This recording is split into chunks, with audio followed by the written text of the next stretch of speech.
नमस्कार प्रशिक्षुओं, विद्यार्थियों एवं साथियों।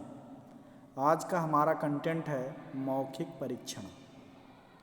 मौखिक परीक्षण वह परीक्षण है जिसमें बालक के व्यवहार, ज्ञान, बोध, स्मृति, अभिव्यक्ति आदि को परखने का प्रयास किया जाता है, जांचने का प्रयास किया जाता है। ओरल टेस्ट यानी मौखिक परीक्षा। मौखिक परीक्षा का प्रारंभ ग्लेडाइडस ने किया था। सुकरात ने इसे बहुत महत्व दिया और इसीलिए इसे मौखिक परीक्षा या प्रश्नावली विधि के द्वारा ये होता है, इसीलिए इसे सुकराती विधि के नाम से भी जानते हैं प्रश्नावली को। यह प्रविधि वैयक्तिक होती है, यानी एक व्यक्ति जैसे साक्षात्कार किया जाता है वैसे एक व्यक्ति दूसरे व्यक्ति या बालक जिसका परीक्षण, जिसका जांच या मूल्यांकन करना होता है उससे प्रश्न करता है और प्रश्न के बाद परिणाम तक पहुंचने का प्रयत्न करता है। ये प्रश्नावली दो प्रकार की हम कर सकते हैं। संरचनात्मक प्रश्नावली बना सकते हैं, मानक प्रश्नावली बना सकते हैं, या फिर हम आत्मनिष्ठ रूप से उद्देश्य को लेकर त्वरित प्रश्न का निर्माण करके भी बालक का मूल्यांकन कर सकते हैं। इसीलिए यह प्रविधि वैयक्तिक होती है और आत्मनिष्ठता का इसमें प्रभाव होता है। इसके द्वारा परीक्षार्थी के सूझ व आत्मविश्वास की जांच होती है, यानी कॉन्फिडेंट है कि नहीं है ये जानना। और सूझ माने किसी समस्या को हल करने की शक्ति को ही सूझ कहते हैं। ठीक, अब जैसे हमने कोई प्रश्न कर दिया, वो उसके लिए समस्या हो गई बालक के लिए, और बालक ने जो उत्तर दिया उसके द्वारा उसका मूल्यांकन हो जाता है, तो सूझ का पता किया जा सकता है या उसकी जांच होती है। ये हो गया ओरल टेस्ट।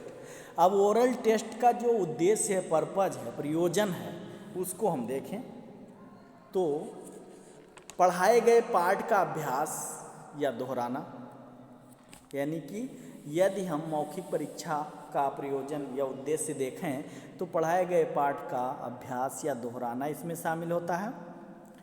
भाषागत शुद्धता की जांच करना हो, मूल्यांकन करना हो, उसकी गति का, उसके उच्चारण की जांच करना हो तो भी मौखिक परीक्षा बहुत महत्वपूर्ण होती है। ये उद्देश्य है इसका।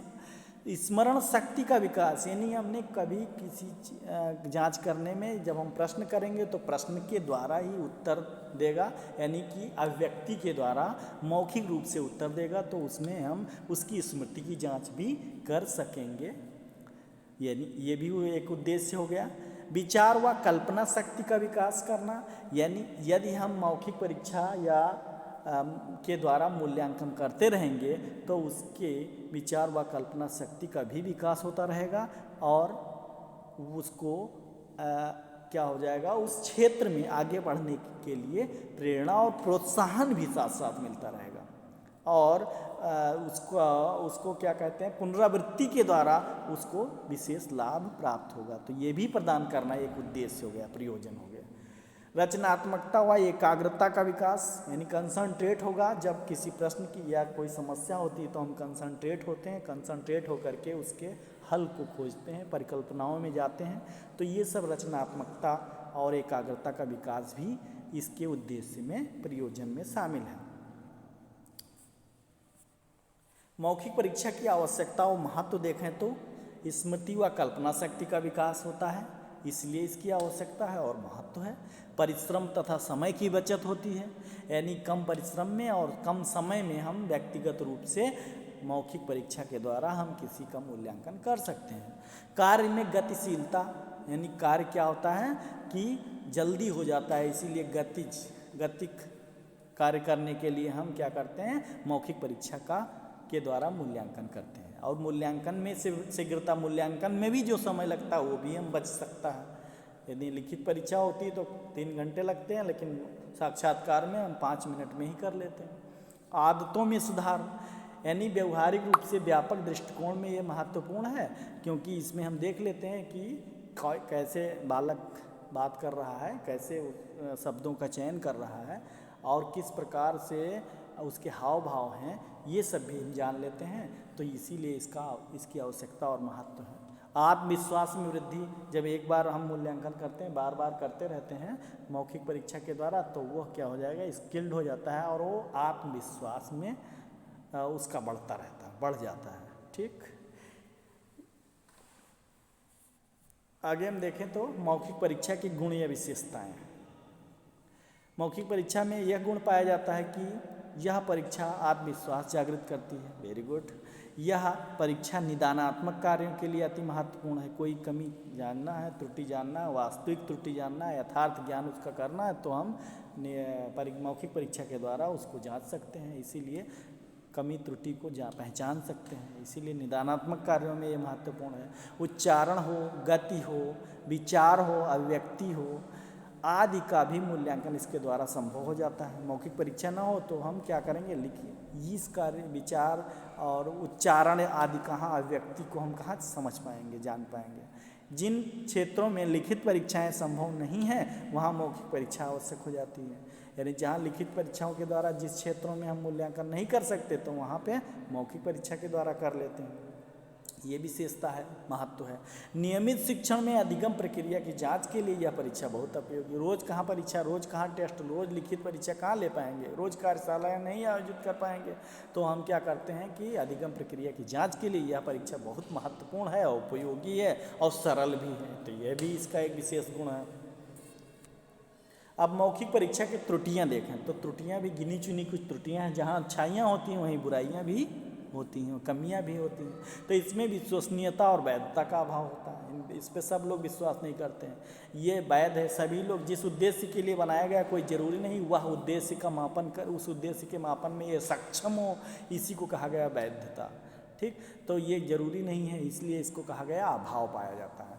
व्यक्तिगत रूप से परीक्षा लेने के कारण समय अधिक लगता है। एक एक करके हम वाइवा लेते हैं, मौखिक परीक्षा लेते हैं तो क्या होता है, समय ज़्यादा लग जाता है। इसमें पक्षपात की संभावना रहती है। ठीक है, फला आ गया, परिचित है, चलो ठीक है हम कर लेते हैं, इसको ज़्यादा नंबर दे देते हैं, कम दे देते हैं। ये हो गया, पक्षपात की संभावना हो जाती है, क्योंकि कोई प्रमाणिक व्यवस्था नहीं बन पाती। आजकल तो खैर कैमरे वगैरह होते हैं, उसके सामने इंटरव्यू होता है। यह परीक्षा एकांगी होती है, एक ही अंग, जैसे हमने कहा व्यक्ति जान लिया और उसका हाव भाव जान लिया, उसकी सूझ जान लिया, उसका आत्मविश्वास जान लिया, लेकिन हर कुछ नहीं जान सकते। हो सकता है ऐसा प्रश्न हमने किया जिसके द्वारा उसमें वो उतना ही जानता होगा। ठीक, तो विभिन्न पक्षों का मूल्यांकन हम इसके द्वारा नहीं कर सकते, इसलिए एकांगी कहा गया। इसके द्वारा व्यापक मूल्यांकन संभव नहीं होता है। इसके द्वारा क्या होता है, सब हर क्षेत्र का ज्ञान, इसीलिए एकांगी कहा गया। इस परीक्षा में आत्मनिष्ठता प्रभावी रहती है। इसमें क्या होता है, आत्मनिष्ठता, यानी कि एग्जामिनर आया, एग्जामिनर को कोई प्रश्न हमने प्रश्न किया और उसको अच्छा लग गया, उसके उत्तर को परीक्षार्थी के, तो हमने क्या किया, अधिक नंबर दे दिया। और वही प्रश्न किसी दूसरे ने किया और उत्तर उसको नहीं समझ आया और उसने कम नंबर दे दिया। तो ये आत्मनिष्ठता है, यानी कि वस्तुनिष्ठता का मतलब होता है कि जैसे जो वस्तु जैसी है वैसी ही सभी लोग मानेंगे, ऐसी विधा, ऐसी व्यवस्था, ऐसी प्रविधि, ऐसी परीक्षा, तो वह क्या हो जाएगी, वस्तुनिष्ठ हो जाती है। और यदि आत्मनिष्ठता यानी किसी व्यक्ति का प्रभाव पड़ गया तो वह आत्मनिष्ठ हो जाती। तो ये मौखिक परीक्षा पर आत्मनिष्ठता प्रभावी रहती है। ठीक, अब हम देखें तो यदि मूल्यांकन की बात करें तो भिन्न भिन्न प्रकार के व्यवहार का मूल्यांकन करने के लिए भिन्न भिन्न प्रकार के उपकरणों का प्रयोग किया जाता है। ज्ञानात्मक व्यवहार की जांच करना हो तो मौखिक परीक्षण बहुत महत्वपूर्ण होती है। लिखित परीक्षण भी प्रयोग कर सकते हैं, निरीक्षण कर सकते हैं, अवलोकन कर सकते हैं, साक्षात्कार आदि का प्रयोग करके हम ज्ञानात्मक पक्ष की जांच कर सकते हैं। भावात्मक व्यवहार को जांचना हो तो रुचि परीक्षण, अभिवृत्ति मापनी, मूल्य परीक्षण, समाज मिति आदि का प्रयोग कर लेते हैं। और यदि हमको कौशल जांचना है तो प्रयोगात्मक परीक्षण कर लेते हैं। तो हम परिमाणात्मक और प्रमाणिक बनाने के लिए, गुणवत्तापरक बनाने के लिए हम तीनों परीक्षाओं को एक साथ जोड़ देते हैं, यानी कि विश्वसनीय, वैध और उपयोगी। तो ये करके हम आगे लाभ प्राप्त कर लेते हैं और उद्देश्यों में सफल हो जाते हैं।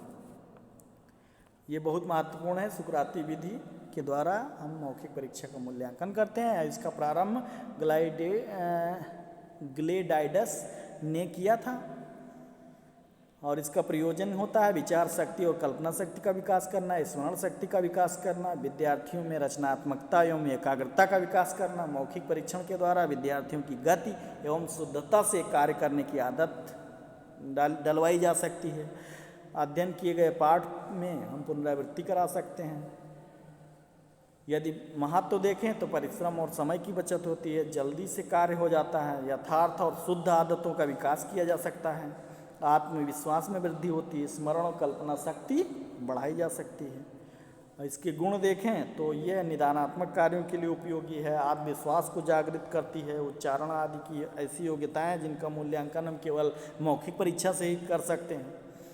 इन परीक्षाओं के द्वारा हम आत्मविश्वास को सरलता से जांच सकते हैं, माप सकते हैं।